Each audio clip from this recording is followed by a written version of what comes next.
Hi hello good morning എല്ലാവർക്കും നമസ്കാരം. സ്നേഹക്കൂട് സീരിയലിൻ്റെ ഇന്നത്തെ വിശേഷത്തിലേക്ക് എല്ലാവർക്കും സ്വാഗതം. അങ്ങനെ നമ്മുടെ രാജലക്ഷ്മിയെ നിർത്തിപ്പൊരിക്കുകയാണ് പല്ലവി ഒരു കല്ലെടുത്തുകൊണ്ട് വന്ന് ആ ചെളിവെള്ളം മുഴുവനും നമ്മുടെ രാജലക്ഷ്മിയുടെ സാരിയിലേക്ക് തെറിപ്പിക്കുന്ന സമയം, എടി അഹങ്കാരി, നീ എന്താ കാണിച്ചു വെച്ചിരിക്കുന്നത്? ഈ രാജലക്ഷ്മി ആരാണെന്ന് നിനക്ക് ഞാൻ കാണിച്ചു തരാമെന്നും പറഞ്ഞ് അവിടെ നിന്നും കലിയും തുള്ളി പുള്ളിക്കാരി അവിടുന്ന് പോവുകയാണ്. അതെ, നിങ്ങളവിടെ ഒന്ന് നിന്നെ. നിങ്ങൾ എൻ്റെ അമ്മായിയമ്മയാണെങ്കിൽ ഞാനൊരു മകളാണ്, ഞാനൊരു ചേച്ചിയാണ്, അങ്ങനെ എനിക്ക് പല റോളുകളുണ്ട്, ഞാൻ പ്രതികരിക്കും എന്നുള്ള കാര്യവും പറഞ്ഞിട്ട് അവരെ ആട്ടിവിടുകയാണ്. രാജലക്ഷ്മി ഈ പരാതിയൊക്കെ പോയിട്ട് തൻ്റെ പുന്നാര മോൻ്റെ അടുത്ത് സംസാരിക്കുക. അപ്പോൾ ഇന്ദ്രൻ ഇതൊക്കെ കേട്ട് കഴിഞ്ഞപ്പോൾ പറഞ്ഞു, അമ്മേ, വിവാഹ ദിവസം ഭർത്താവായ എൻ്റെ തല തല്ലിപ്പൊളിച്ച് ഈ വീട്ടിൽ നിന്ന് ഇറങ്ങിപ്പോയവളല്ലേ അവൾ ഇതല്ല ഇതിൻ്റെ അപ്പുറവും ചെയ്യും. അമ്മയ്ക്ക് ഇത്രയൊക്കെ ദേഷ്യം വന്നിട്ടുണ്ടായിരുന്നെങ്കിൽ അവിടെ വെച്ച് തന്നെ അവിടെ കരണക്കുറ്റി നോക്കി ഒന്ന് കൊടുക്കായിരുന്നില്ലേ എന്ന് ചോദിക്കുക.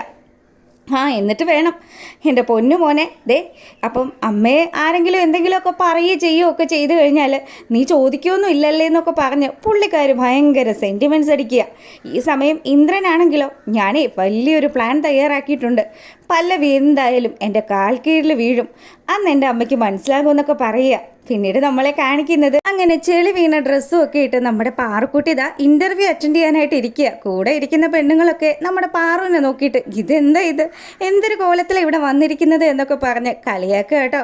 അപ്പം അവളെ നമ്മുടെ പല്ലവി വിളിച്ചു, ഡ്രസ്സ് വാങ്ങിച്ചോ എന്നൊക്കെ ചോദിക്കുമ്പം ഇല്ല ചേച്ചി, സാരിയില്ല എന്നൊക്കെ പറഞ്ഞിരിക്കുന്ന സമയത്ത് അങ്ങോട്ട് ഇന്ദ്രൻ്റെ അനുജനായിട്ടുള്ള വിശ്വജിത്ത് വരികയാണ്. അപ്പോൾ പുള്ളിക്കാരൻ വന്നതും, അതെ, എനിക്ക് മനസ്സിലായി എൻ്റെ അമ്മയാണല്ലോ ഇതിനൊക്കെ പിന്നിലെന്ന്, എന്തായാലും ഇയാൾ വിഷമിക്കുകയൊന്നും വേണ്ട, ഈ ഒരു കോളത്തിൽ പോയി കഴിഞ്ഞാൽ ഇൻ്റർവ്യൂ എങ്ങനെ അറ്റൻഡ് ചെയ്യുന്നത്? ഒരു കാര്യം ചെയ്യ്, എൻ്റെ ഈ ജാക്കറ്റ് ഞാൻ തനിക്ക് തരാം, അല്ലെങ്കിൽ താനിപ്പോൾ മറ്റൊരു ഡ്രസ്സ് പോയി വാങ്ങിക്കാനുള്ള സമയമൊന്നും ഇല്ലല്ലോ. അങ്ങനെ പാറുക്കുട്ടി മനസ്സില്ലാ മനസ്സോടുകൂടി ഇന്ദ്രൻ്റെ അനുജൻ്റെ ആ ഒരു സഹായം അങ്ങ് സ്വീകരിക്കുക. ആ ഒരു സമയത്താണെങ്കിലോ പാറുവിന് ചില കാര്യങ്ങളൊക്കെ മനസ്സിലായി കേട്ടോ, ഇവൻ ചേട്ടനെ പോലെ അത്ര അങ്ങ് ദുഷ്ടനല്ല എന്ന്. അങ്ങനെ അവൾ ആ ഒരു ഡ്രസ്സും ഒക്കെ ഇട്ട് ആ ഇൻ്റർവ്യൂ ബോർഡിലേക്ക് ചെല്ലുകയാണ്. അവിടെ ചെന്ന സമയത്ത് അവരാണെങ്കിലോ, അല്ല ഇതിപ്പോൾ വെറൈറ്റി വേഷമാണല്ലോ, അത് സാറേ, ഞാൻ വരുന്ന വഴിക്ക് കുറച്ച് ചെളിവെള്ളം ദേഹത്ത് വീണു, അതുകൊണ്ട് മാറ്റാനുള്ള സമയമൊന്നും അപ്പോൾ കിട്ടിയില്ല.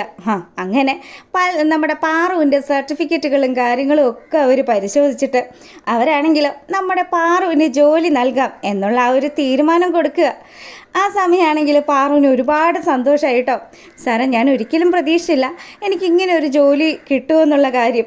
എടോ, ഇത് തൻ്റെ ക്വാളിഫിക്കേഷൻ അനുസരിച്ച് മാത്രമല്ല, താൻ അത്യാവശ്യം കഴിവുള്ള കുട്ടിയാണെന്ന് തൻ്റെ സർട്ടിഫിക്കറ്റ്സിലൊക്കെ നിന്ന് ഞങ്ങൾക്ക് മനസ്സിലായതാണ്. പിന്നെ ഈ ഒരു ജോലി തനിക്ക് തന്നിട്ടുണ്ടെങ്കിൽ അതിന് പിന്നിൽ മറ്റു ചില കാര്യങ്ങളും കൂടിയുണ്ട്.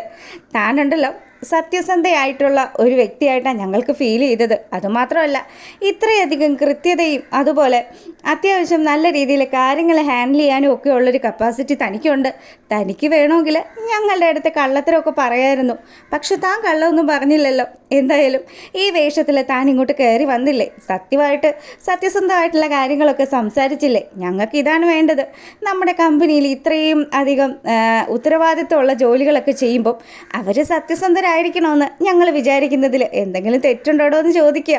ഇല്ല സാറേ, ഒരുപാട് സന്തോഷമായി, ഈ ജോലി എൻ്റെ ഒരു സ്വപ്നമായിരുന്നു എന്നൊക്കെ പറഞ്ഞിട്ട് പാറുവാണെങ്കിലോ വളരെയധികം സന്തോഷത്തോടു കൂടി അവരോട് സംസാരിക്കുക. അപ്പം അവർക്കും ഒരുപാട് കാര്യങ്ങളൊക്കെ ഈ പാറുവിനോട് പറയാനുണ്ടായിരുന്നു. അവർക്കും ഒരുപാട് സന്തോഷമായി. അങ്ങനെ ഇൻ്റർവ്യൂ ഒക്കെ അറ്റൻഡ് ചെയ്ത് പുറത്തിറങ്ങുന്ന പാറുവിനെയും കാത്ത് വിശ്വസിച്ച് നിൽക്കുകയാണ്.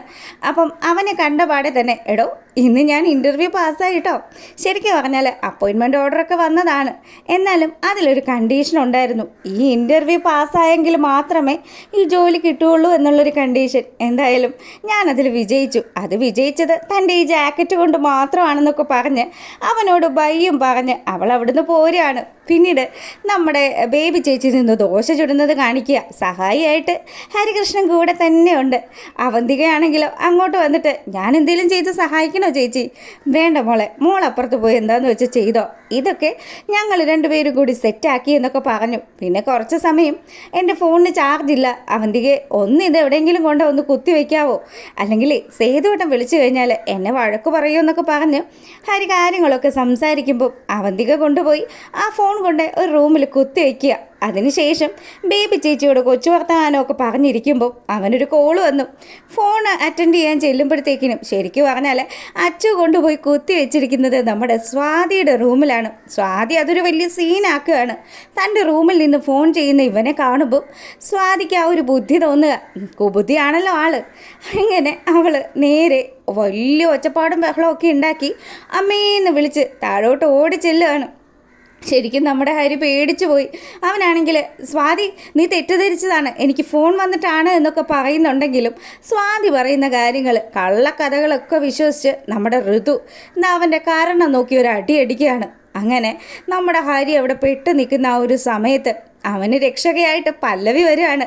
പല്ലവി ഋതുവിനെ തടഞ്ഞു നിർത്തിയിട്ട് ഇവൻ അങ്ങനെ ഒരു തെറ്റ് ചെയ്തിട്ടുണ്ടെങ്കിൽ ആ ചീത്തപ്പേര് മുഴുവനും സേതുവേട്ടനായിരിക്കും കിട്ടുക. അതുകൊണ്ട് തന്നെ സത്യമായിട്ട് പറഞ്ഞോ ഹരി, എന്താ സംഭവിച്ചത് എന്ന് പല്ലവി ചോദിക്കുക. എൻ്റെ പൊന്നു പല്ലവി ചേച്ചി, ഞാൻ ഒരു തെറ്റും ചെയ്തിട്ടില്ല. ഞാൻ എൻ്റെ ഫോൺ വന്നതുകൊണ്ട് മാത്രമാണ് ആ റൂമിലേക്ക് പോയതെന്നൊക്കെ പറഞ്ഞ് ഇവൻ സംസാരിക്കുന്നൊക്കെ ഉണ്ടെങ്കിലും നമ്മുടെ സ്വാതി നിർത്താതെ കള്ളത്തരങ്ങൾ പറഞ്ഞതും കരയുമൊക്കെ ചെയ്തതുകൊണ്ടും തന്നെ ഇവരെല്ലാവരും സ്വാതിയെ വിശ്വസിക്കുക. എന്തായാലും പല്ലവി ആ ഒരു കടുത്ത തീരുമാനം എടുക്കുക. മറ്റൊന്നുമല്ല, സേതുവേട്ടൻ്റെ കൂട്ടുകാരനായിട്ടാണ് നീ ഈ വീട്ടിലേക്ക് വന്നത്. അതുകൊണ്ട് തന്നെ സേതുവേട്ടൻ്റെ പെങ്ങാമാർ കരഞ്ഞു കഴിഞ്ഞാൽ, അത് നീ മൂലം കരഞ്ഞു കഴിഞ്ഞാൽ അത് ശരിയാവില്ല മോനെ, ഞങ്ങൾക്ക് ക്ഷമിക്കാൻ പറ്റത്തില്ല.